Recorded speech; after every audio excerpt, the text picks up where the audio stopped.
Nilinaw ni Department of Trade and Industry Secretary Cristina Roque na hindi kasama ang bigas sa listahan ng mga produktong hindi magtataas ng presyo. Sa programang agenda ng Billionaire News Channel, sinabi ni Roque na makikipag-ugnayan pa muna sila sa Department of Agriculture hinggil dito. Ayon pa kay Roque, naglabas na sila ng listahan ng basic necessities at prime commodities na hindi dapat magtaas ng presyo. Dagdag pa ni Roque, makikita ito sa website ng DTI at nakapaskil din ito sa mga supermarket at groceries.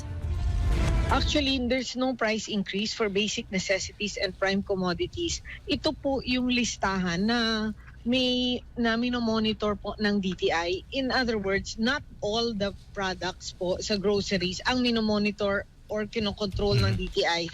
Meron po itong listahan. This is 205 SKUs po.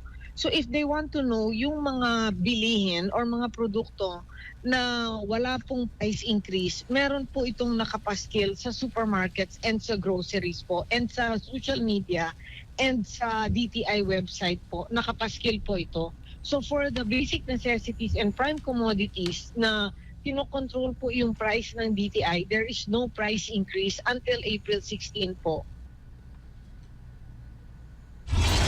At kung sakali anya na mayroong mananamantala, maaari itong isumbong o ireklamo sa numerong 1384 o mag-email sa report to sec@dti.gov.ph.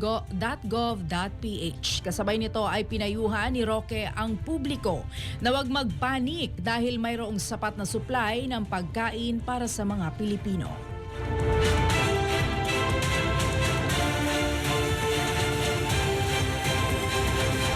Manatiling nakatutok sa Abante. Sundan kami sa aming mga social media accounts at huwag kalimutang mag-subscribe sa aming YouTube channel DWAR Abante Radio para sa mga eksklusibong balita.